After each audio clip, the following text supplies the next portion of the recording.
amigo de la casa, una persona a quien creo que para nadie es un secreto que en el Rumbo de la Tarde tenemos mucho respeto y aprecio. Se trata de Servio Tulio Castaño Guzmán, vicepresidente ejecutivo de la Fundación Institucionalidad y Justicia, FINJUS. Bienvenido. Joven, muchas gracias por la llamada. Nada, Olga, Georgie, Rudy, gracias una vez más por tomar en cuenta a la Fundación y a mí en lo personal, a los fines de comentar algunos temas.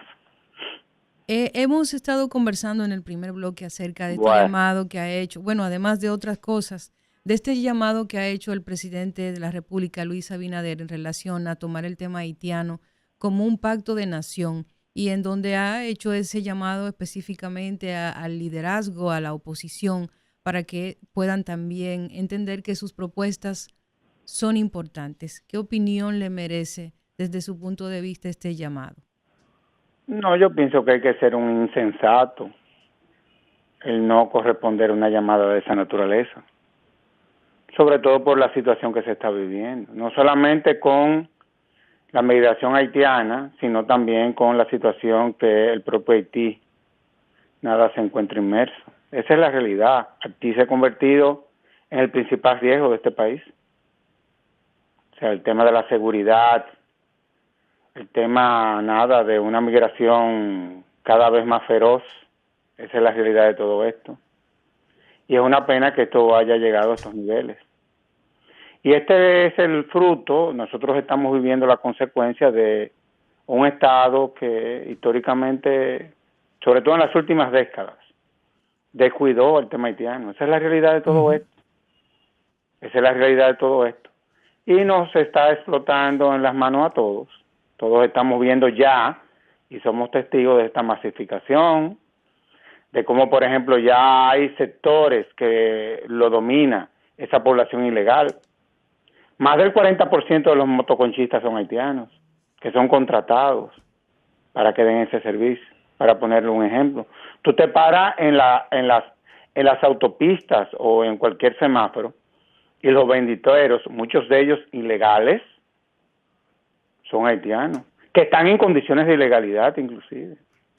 Entonces, es una estructura de mafia que se ha instalado, que está costando desmontar. Entonces, evidentemente de que uno apoya cualquier medida que sobre la base de contener esa migración pueda implementar el gobierno. Lo que pasa es que todos sabemos en qué condiciones es que esos ilegales entran al país. Entonces, uno lo que quisiera es que esas mafias, esos carteles, que todo el mundo sabe cuál es la naturaleza de ellos, tú no pudieses identificar quiénes son, desde el punto de vista personal, quiénes son los que están en eso. Pero generalmente todo el mundo sabe quiénes son quienes componen o qué sectores componen estructuras de esa naturaleza. Entonces el Estado Dominicano hace el esfuerzo, saca 2 y entran 3. Y eso es lo que estamos viviendo. Entonces, eso, ¿qué implica eso? Nada, yo creo que el llamado del presidente es un llamado de sensato y yo creo que hasta prudente, si se quiere. ¿Qué pasa? Yo he sido crítica en relación a veces a esa... Yo siempre he entendido que el diálogo es la primera vía. Siempre he creído que es una decisión inteligente el diálogo. Sin embargo, también he sido crítica en relación a que si algo debe preocuparle, a quien debería preocuparle la visión de la ciudadanía es a la oposición respecto a sus posturas en temas tan delicados como estos. No es la primera vez que el presidente hace este tipo de llamados a la oposición y la oposición ha dado a entender en numerosas ocasiones con sus posturas que simplemente visualizan el tema como capital político. Y por eso, Olga, es un tema sensacionalista. Muy sensacionalista, entonces muchas veces se politiza. Pero la realidad es que quien ostenta el poder es el actual presidente y él es el líder de esta nación. Y él tiene que hacer cuantos esfuerzos sean necesarios para poder entusiasmar o animar a los líderes de la oposición. Entonces, nosotros estamos llegando a unos niveles tales de que ya esto se está haciendo insostenible. Esa es la realidad. Así es. O sea, aquí ya hay un problema de seguridad serio. Ustedes hablaban en un principio ya de las situaciones que se están presentando en las vías públicas. Respecto a comportamientos que muchos de ellos a veces son hasta normales en la vecina isla, pero aquí no. Pero lo peor de todo eso es que nacionales entonces graben esos hechos y lo difundan. Porque aquí también hay un problema, yo te diría que desde el punto de vista de la ética, de la moral, en fin. Esta es una sociedad que ya va a tener que revisarse. Porque los niveles de descomposición, o sea, una cosa impresionante. La propia autoridad muchas veces propicia este desorden. Ustedes hablaban de los motoconchos, de los motoristas. Esas fueron las autoridades que propiciaron eso. Lo que pasa es que esa ola ha logrado una magnitud que le va a ser muy difícil contener al Estado. Porque alrededor ya de ese sector hay carteles. Sí, claro. Tú te encuentras con que, por ejemplo, un motorista te raya el vehículo, sobre todo cuando son damas, y se aparecen 30 motoristas, con la finalidad de que hay que buscarle un dinero a él, y los niveles de agresión, y eso frente a la autoridad. Sí. Cómo se van en rojo, cómo hacen literalmente lo que le da la gana. Lo que pasa es que eso tiene un costo político, y ese costo político nadie lo quiere pagar. Bueno, vamos a ver entonces hasta dónde vamos a llegar, y ustedes van a ver que los niveles de agresividad que ese sector, que dicho sea de paso, tú decías una gran verdad, uno se preocupa por la familia de esas personas. Tú sabes la cantidad de mutilados y la cantidad de huérfanos y de madres que se quedan sin sus hijos, que mueren, porque hay otra cosa. Los accidentes son entre ellos en más del 90%. Así es. O sea, una locura, literalmente hablando. Por ejemplo, tú te vas a la China y tú te encuentras con que en China hay más motores, yo creo que en cualquier país del mundo. Pero a ningún chino se le ocurre irse en rojo en un semáforo. Está loco. Pero no se le ocurre irse en rojo. Pero tú te vas a Holanda, en donde el número de bicicletas sobrepasa el número de vehículos de motor, y a ningún ciclista se le ocurre pasar por una intersección sin tomar en cuenta las leyes de tránsito. Ah, no, pero aquí como somos tan creativos, y yo te voy a decir algo, una vez, no es que se desencante, pero una vez la verdad es que se pone a pensar en qué que estamos. Por ejemplo, el tema del paso rápido en las autopistas. Pero tú te encuentras con que tú pagas tu paso rápido para ir a un grupo de gente que nunca lo ha pagado, que genera un caos. Y sucede que cuando tú vas a decirle a la autoridad lo que está pasando, ¿a quién le llama la atención es a ti? Claro. Así No, y te dicen, ¿y qué tú no quieres que yo haga? No, te bajan tú tienes tu paso rápido, ¿eh? Y cuando tú le preguntas, mira, pero ¿cómo es posible que ustedes permitan? Entonces te dejan esperando, a mí me ha pasado 2 veces, como para que quererle decir a uno de que, mira, no te meten eso, porque el que la va a pagar es tú. O sea, es decir, los niveles de anarquía, digámoslo así, eso se llama anarquía, oye, se están desbordando. Y eso a mí me preocupa. Y a mí me duele porque uno tiene un presidente, concho, que está haciendo todos los esfuerzos del mundo, sobre todo en el área de la seguridad y en determinadas reformas, pero uno a veces le preocupa el comportamiento no de la ciudadanía, sino de las autoridades. Sí. Porque ese es el problema. O sea, ¿quiénes son los que juran cumplir la ley y la Constitución? No somos nosotros los ciudadanos, son los que ocupan posiciones públicas. Las autoridades. Pero esos son los que la están violando. Entonces, eso la sociedad dominicana lo ve. ¿Y qué es lo que sucede? Que eso propicia la anarquía. Ah, caramba. Bueno, se cayó la llamada. Me hicieron una anarquía. Sí. Bueno, en lo que hacemos contacto de nuevo, el ministro de Asuntos Exteriores de la Federación de Rusia, Sergei Lavrov, llegará esta noche a la República Dominicana para el inicio de su visita oficial, que se enmarca en el contexto de la apertura de la primera embajada de esa nación en el país. Y dice que coincide con la conmemoración de los 80 años de relaciones diplomáticas entre ambos países. Uh-huh. ¿Y cómo se explica que 80 años de relaciones diplomáticas y esta sea la primera embajada que abren en la República Dominicana? Lo que pasa es que muchos países tienen embajadores concurrentes. Sí. Y entonces lo que hace es que son, incluso hay naciones que tienen hasta 3 y 4 países como concurrentes en la misma área, en la misma zona. Eso le evita gastos, no tienen un flujo tan grande de permanencia, de contactos, de negocios, de actividades diplomáticas, y entonces lo hacen de esa manera. Eso es hasta común. Pero ya eso se ha ido regularizando. Incluso República Dominicana y Rusia hace ya varios años que tienen el tratado de no uso de visado para viajar ciudadanos de uno al otro país. Servio Tulio de nuevo, que se cayó la llamada. Se cayó y de volvió nuevo. A caerse otra vez. Olga, ¿qué es lo que tú estás haciendo? No, si tú no puedes trabajar hoy, Olga, bébete un café y vete de un paseíto. Sí, pero alguna motivación existe ahora para que se abra esa embajada en el país. Mira, puede ser. Lo que te quiero decir con eso es, los países como Rusia y China están consolidando su parte en América Latina. Buenas, Servio Tulio.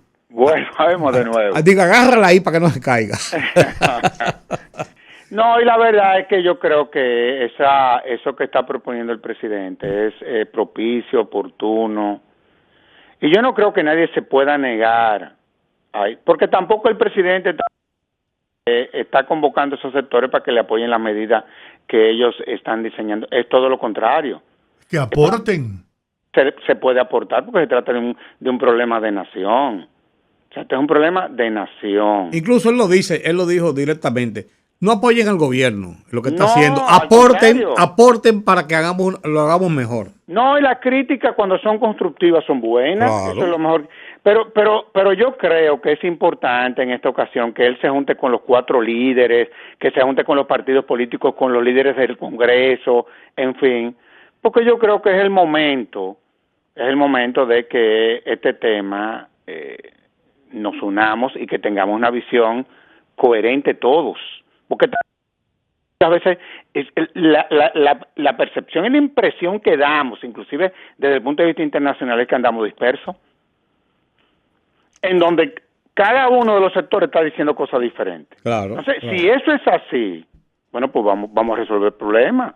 Y no hay ningún. ¿Y cuál es el problema? El de uno llegar a un consenso para resolver una situación que se ha convertido en el principal peligro de este país. Vamos a estar claros. Y Servio, a mí me preocupa que esa dispersión que hay dentro del liderazgo nacional, no solamente el político, ¿no? Hay otros sectores. En general. Correcto. En el propio sector privado. Correcto. Vamos a estar claros, en el propio sector social. Y eso tú lo ves, por ejemplo, en lo que son los pronunciamientos, inclusive que dice uno y que dice otro. ¿No hay una posición única? No la hay. De la República Dominicana frente a la crisis de Haití. En la actual coyuntura no. Y eso puede traer como consecuencia lo que se está comentando de que las bandas criminales que operan en Haití y que controlan el 90% del territorio puedan estar aprovechando esa situación para empujar a los ciudadanos haitianos a que se desplacen hacia la República Dominicana. No, y que están muy bien armadas, porque esa es otra cosa. Sí. O sea, se trata de grupos que real y efectivamente están equipados mucho mejor que muchas de las instituciones nuestras. O sea, ahí hay armas que, bueno, el propio Departamento de Estado lo denunció. Hay una situación que preocupa. Pero mira, aquí yo creo que debemos de sentarnos un tanto como para poder analizar no solamente eso, sino otras cosas. El tema del orden. O sea, yo veo con el tema del orden, honestamente hablando, a mí me preocupa el tema de este desorden que hay con el nivel de cómo muchos sectores escuchan la música. Y fíjate las distorsiones que se han creado en este país. Aquí todo el que tiene una bocina o alquila una bocina se hace denominar musicólogo. Óyeme esto. Señores, miren, yo estudié música 11 años. Y cada vez que yo escucho eso, o sea, tú no te imaginas para ti considerarte musicólogo, tú no te imaginas lo que hay que estudiar. Y los campos, desde el punto de vista de la música, que tú tienes que manejar.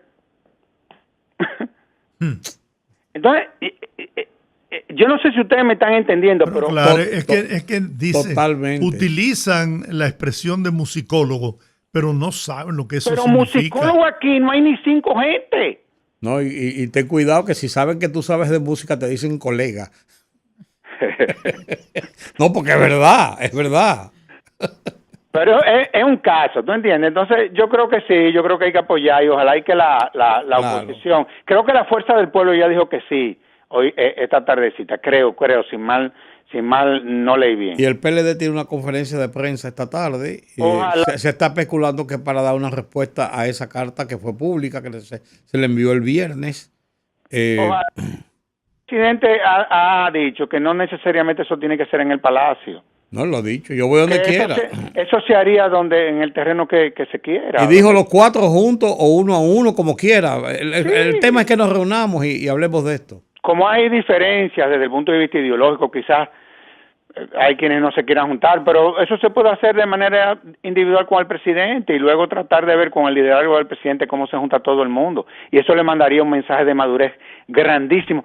Tú sabes, con la gente que uno se tiene que juntar, que no solamente tienen diferencia de criterio con uno, sino que dicen cosas de uno también, pero hay que sentarse. Pues déjame decirte una cosa también, Servio Tulio. Nosotros tenemos la suerte de que las diferencias en República Dominicana entre el liderazgo no son insalvables. Se reúnen muchísimas veces y se encuentran en lugares públicos, en las funerarias muchísimas veces, en hospitales en muchísimos sitios, y se saludan con afecto, qué tal, como estamos. Tampoco es una cosa que son enemigos a muerte. O sea, pero yo fui a una actividad en el Hotel Jaragua en donde confluyeron el presidente Luis Abinader y el presidente Fernández. ¿Y tú sabes quién presentó la llegada del presidente Luis Abinader?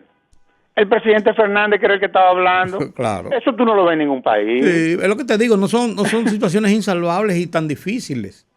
¿Tú entiendes? Y le darían al país una lección importante de que las cosas se pueden superar en favor del país. No, y que en torno a ese tema estamos unidos. Lógico. Y que en torno a ese tema estamos unidos. Además, el dominicano en sí le gusta ese tipo de manifestación. O sea, el dominicano per se no es conflictivo. El dominicano le vive buscando la vuelta a todo. Ponte tú a pensar, a todo le quiere buscar la vuelta. Bueno, hay una frase muy popular, buscarle un bajadero a las cosas. Pero yo pienso, también valdría la pena de que los líderes vean, porque a veces creemos como que las reformas se limitan al contenido de una norma, y esas son dimensiones de un proceso de reforma. ¿Cuáles son las políticas públicas? Correcto. Vamos a ver, la ley de inmigración tiene más de una década y fue después de los 10 años que el reglamento la situación, en fin, yo creo que hay mucha tela en donde nuestros líderes se pueden sentar a recortar. Escribe lo que yo creo que es muy buena la propuesta del presidente Luis Abinader. Ante una realidad muy, muy seria, muy seria. No hay que no está dando de frente a todo el mundo, señores. Bueno. No está dando de frente a todo el mundo. No está dando de frente a todo el mundo. Con el atenuante de que además de eso, Naciones Unidas y los países las grandes potencias se han cruzado de brazos con el tema haitiano. Claro. Y nos están dejando a nuestra suerte cómo enfrentar esa situación. Bueno, pues con más razón entonces que los líderes de cada uno de los sectores puedan confluir en una mesa. Con más razón todavía. Oye, este es un problema ya que va más allá de la política. Ya este es un problema hasta de sobrevivencia, ¿eh? Así es. Es duro decir esto, ¿eh? Pero es verdad. Es muy duro decir esto.